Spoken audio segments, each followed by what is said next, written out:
Today we're gonna make chili con carne. It's gonna be a wheat meat carne. And what we're gonna do is we're gonna toast that meat. We're going to then prepare a nice soup mixture, onions, carrots, get them all going in there, some white wine seasonings. And then I'm gonna take some special chilies that I soaked overnight, and we're going to make a nice thick mixture out of that. So why don't we begin? I'm gonna start with my chorizo. This is a field roast sausage. I just love the way it's seasoned. I like the texture. It makes everything taste nice and meaty. Just gonna quarter it up. I'm gonna chop it up really tight because what I want is to get that meaty feeling throughout the whole thing. I don't want it to feel like you're eating chunks of the meat. I want it to feel more like the meat is just right there, because I want to focus more on the kidney beans. You know, the kidney beans that match my spandex. Okay, so here goes our meat into the pan. Pan is already hot, nice sizzle sound. Listen to that. Nice sizzle, crackle. Getting everything nice and warm, starting it up. Now, we're gonna start with our soup mixture. So it's gonna be this, and garlic. I'm gonna start with this carrot, beautiful.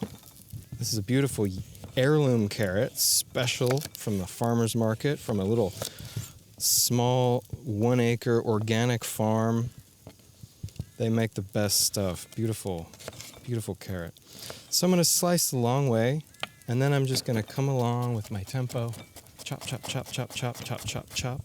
Make a cat paw. Always keep your knuckles in contact with the blade. Throw that in. I'm gonna add a little oil just to make it sizzle. Let's come and do our next carrot. Slicing down the long way and then going across. Nice little tiny fine bits. Tiny fine bits. Some of these bits are a little too big. Keep it nice and tight. Now, our last carrot. Cutting the long way, and now going across. Little bits. Why? Because we want them to cook fast. We want these carrots to be tender by the time we're ready to add the beans. There we go. Give that a little mix. Keep it moving, keep it moving. The meat is getting a little brown on the bottom, so we're gonna cool things off just by stirring it around. I'm gonna give it a little more oil. There we go. Nice. If you get in trouble and your pan gets too hot, what you can do is just hit it with a little white wine. Just a little white wine. That'll give us time to chop some garlic.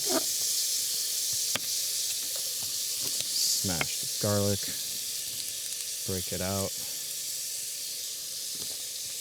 smash it, break it out. And again, nice fine little garlic. Nice and aromatic, beautiful garlicky taste. We're gonna go with some deep Mexican feels on this chili.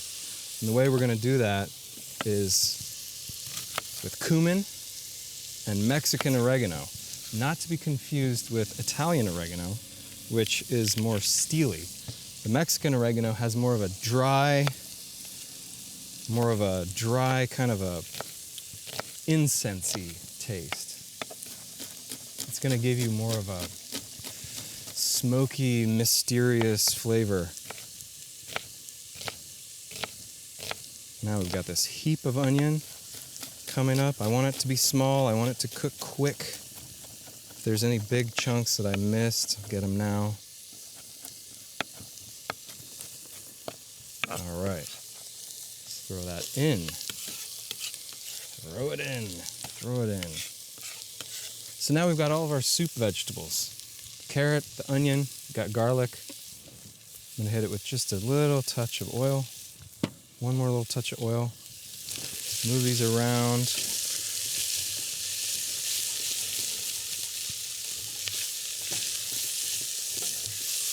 my meat is getting nice and toasty. I don't want it to burn though. I want it to be just a little crispy, not burned. Ooh. Yeah, right?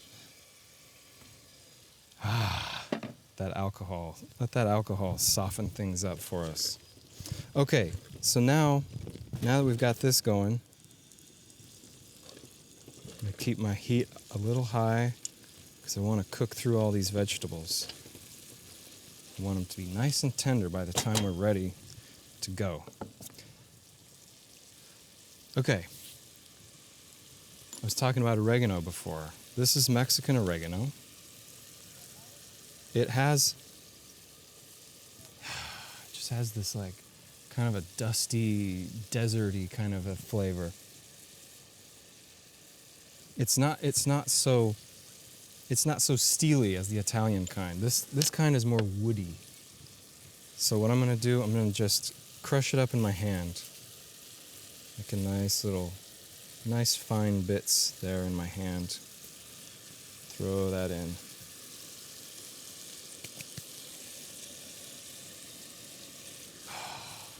So good. It just immediately changes the whole character of the dish. The other thing that's going to do that, of course, is cumin.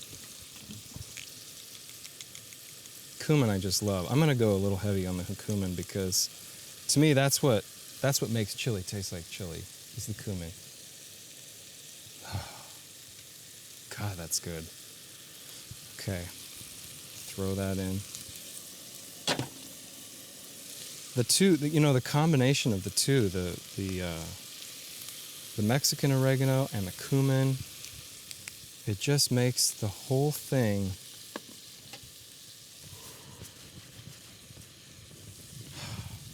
it's like when you do like the Day of the Dead ritual and you call your dead ancestors back from the wind. Something about this smell, it makes me feel like we're bringing in the dead ancestors with this flavor. They're smelling it from the other side. Keep it moving. Ah, great. All right, I'm gonna cool this down just a little bit. Okay. Next, let's make it spicy, really spicy. That'll bring the ancestors back. Okay, so I think what I'm gonna do, I'm gonna pull the seeds out. I don't want the seeds in this. So this is chile arbol. This is a super hot little pepper. So I'm just gonna crack open, kind of empty out all the seeds. Crack it open, get the seeds out. Crack it open.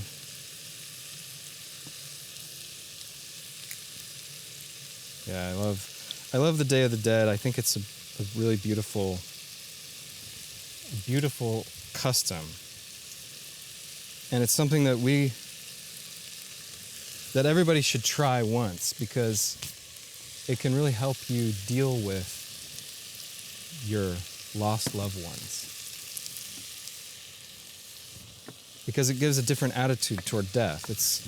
Death isn't so much about loss, it's more about just a change of scenery. Okay, now these are the Guajillo Chilis, which I soaked yesterday. So we can go back in time right now and we can see how I did that. Okay, so basically to soak this chilies, I've got these beautiful chilies. These are Guajillo Chilis. They're really cheap, flavorful. They're not too spicy. I'm going to start. I'm gonna rip off the top, and then you're gonna see this huge seed pod inside. So if we just kind of tear along here, then we can expose the seed pods and all the seeds. We're gonna take those out, because what we want to do is blend this up and we don't want to have to strain it out. If we were making something like a gravy or a vegetable stock, then we wouldn't mind. I could just blend all that stuff up and strain it out. But I don't want to have to strain it out. I want to just blend it up and throw it right into the chili. So that's what I'm doing here. See all these seeds? All the seeds are out of there. This is just guajillo. This is very, very mild. In the store, sometimes you can find this also. It'll be called Chiles California. It's like another variety that's also very mild. Okay, so now that I've done all of these, just get rid of these seeds here. Plant some chilies. I'm going to just rip these up a little bit so that they fit in the bottom of the jar with the water. Because what we're going to do is soak these overnight so we can use them to form the base of our chili. Red, beautiful base. Okay, so when I've got them all in there, I could just tamp it down a little bit. You can throw in a little bit of salt if you want. I'm going to throw in just a little bit of salt. And then I'm going to pour in some water just until it covers them.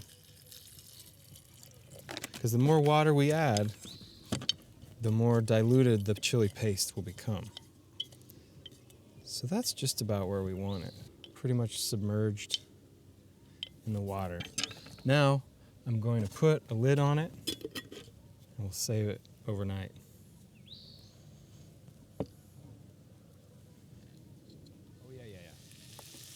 So I just pulled these out of the fridge. They're ready to go. I'm gonna dump them in here with my chile arbol that I just seeded. Put the top on here.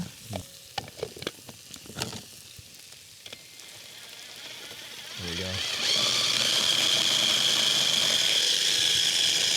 Make a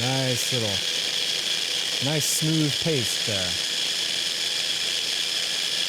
Okay, so our chile arbol went in there last, so I'm going to give it time to soak. Oh wow, look at that. Those little meaty bits with the carrot. It's going to be interesting, right, with this yellow carrot. Kind of unusual. It'll make the chili look really pretty. Okay, now we're going to make the body of the soup, which is going to come from our vegetable stock. But we're going to thicken it. So the way I like to thicken things, I like to use this egg replacer. It's basically a mixture of, what is it? Potato starch, tapioca flour, baking soda, and psyllium husk fiber. You don't need very much of this. It's very strong. It'll thicken things up really fast if you're not careful. And then I'm going to do like 4 times as much nutritional yeast. You'll see when we make gravy, I'll do the same kind of a ratio. Okay. Now, our beautiful homemade vegetable stock. Oh, it's so good. This has fennel, onion, garlic, dried porcini, mushrooms, rosemary, thyme, carrots, onions, celery, leeks, everything. Peppercorns.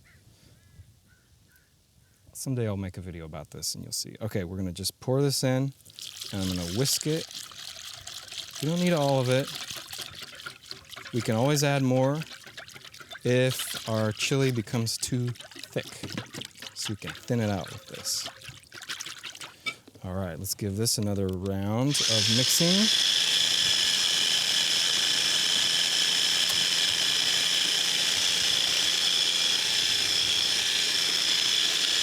And mix everything, and then two-handed mixer.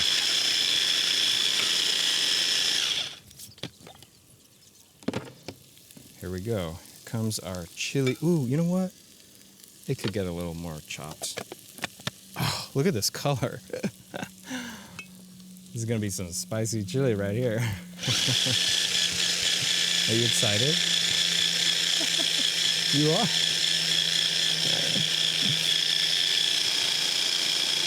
Come on, chop that up. Chop it up. All right. Here we go. Now there is our chili body. So here it comes. I'm gonna drop it in. It looks very liquidy now, but that egg replacer, as soon as it gets some heat, it's gonna thicken this up really fast. And then we'll have delicious chili. Oh wow, look at that. All the little crispy bits that had sort of fried themselves to the bottom of the pan, they're all gonna come up now. Something heartwarming about chili.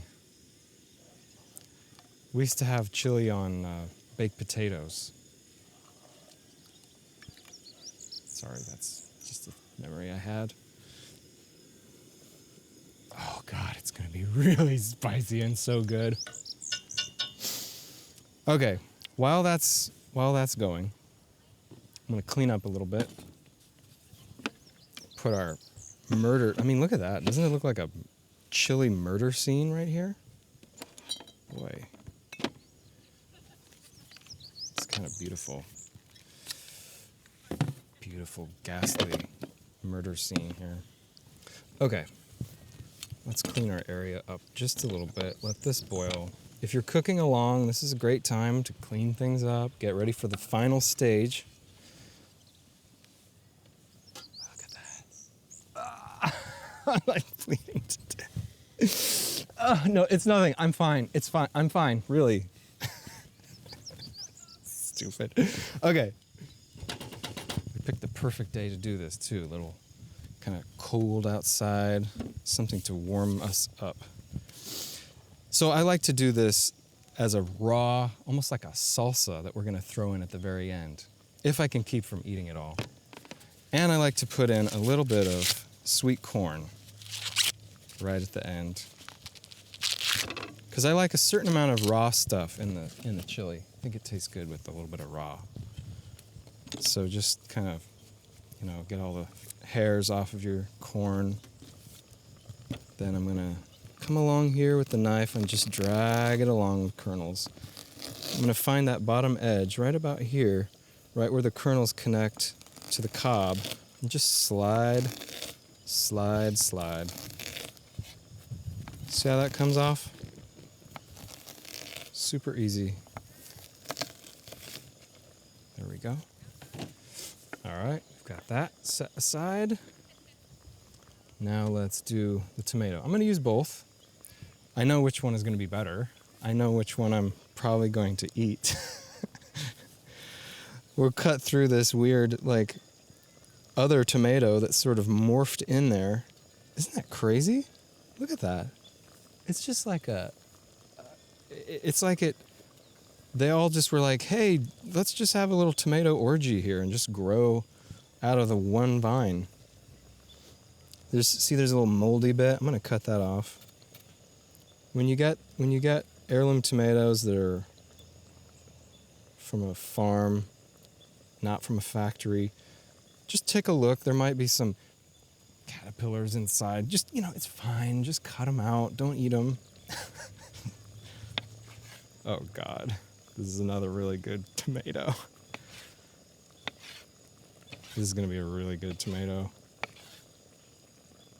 Oh. One of the good things about doing the tomato raw at the end is that you don't have to cook it that long. Because if you're going to leave it raw anyway, you know what I'm going to do. I'm going to eat some of this. Oh, look at that.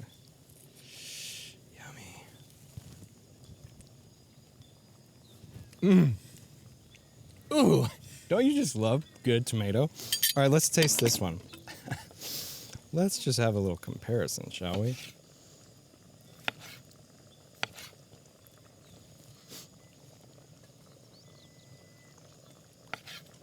Okay. A little salt, just like on the other one.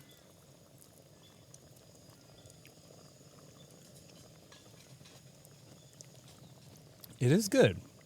It is good. It just doesn't have that zing.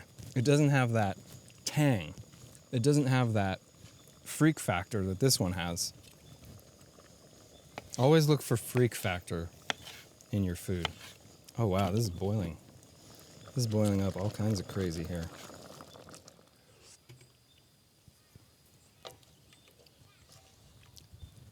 Okay, it's interesting because it has no salt. Why don't we go ahead and salt it? Throwing in salt, a little more. Now, right now,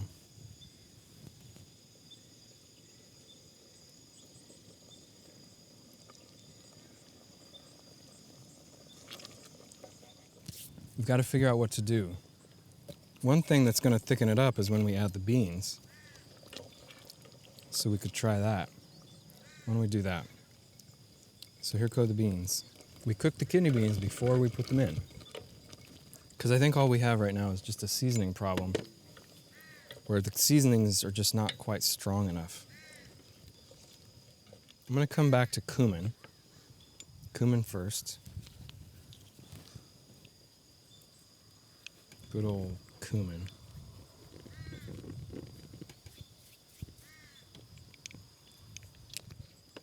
More Mexican oregano.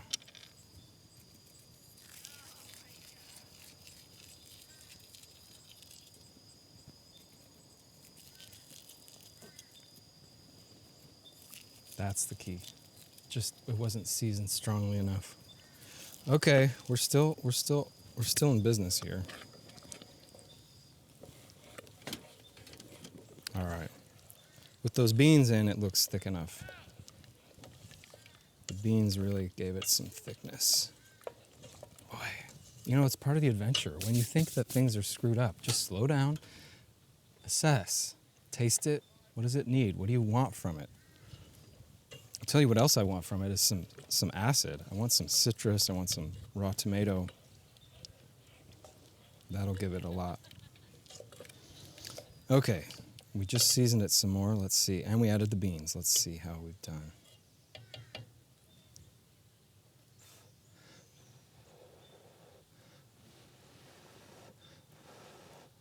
You gotta blow on it a lot.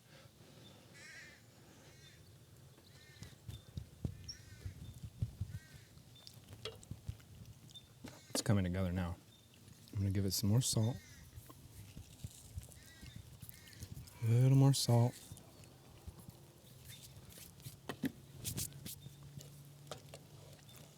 I cut the heat now because it's at the right thickness.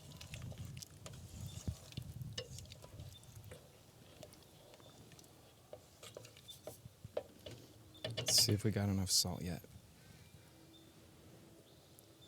Anytime you work on any kind of a soup, just be gentle with the salt, because you can't take the salt out once you put it in.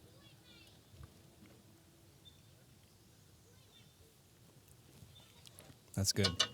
Okay, I'm gonna add in this stuff.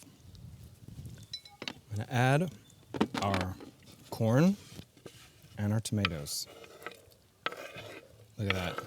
Oh God, come here, you. God, that's good. Okay, big chunks of tomato. That's gonna be a flavor bomb. Okay, I'm also going to do some of this lime.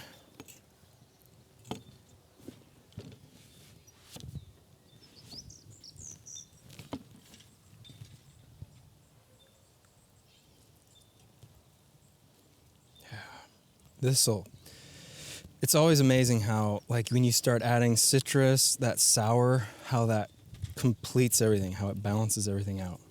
Why don't we get ready to finish it off here? I'm going to serve it up in a bowl. We'll make a little garnish here. This is just some flat leaf parsley. You can also use cilantro. Works pretty good. A little of that. I'm gonna hit it with just a little bit of lime juice. Make it nice and tasty. And now that we've got this just to the warm side again, I'm gonna give it one last taste. And I think we'll be ready to serve it up. Yeah. Nice. I like this chili kind of al dente. If you like everything more soft, then just cook it longer. Wait a little longer to add your raw tomato and corn. Ooh, look at that. That's some chili. Make it look a little prettier. Ooh, it probably looks good from that angle. What do you think? All right, let's give it a taste. Well, I know what it tastes like, because we've been tasting it. You should always know what it tastes like before you serve it to somebody else. Yeah. It is nice. Oh God, this is really good. It's hearty. Hearty and delicious. All right, well, we had the vision, we did it. So next time, get the ingredients, try it out. Get the ingredients, play the video back, cook along with me. Till next time.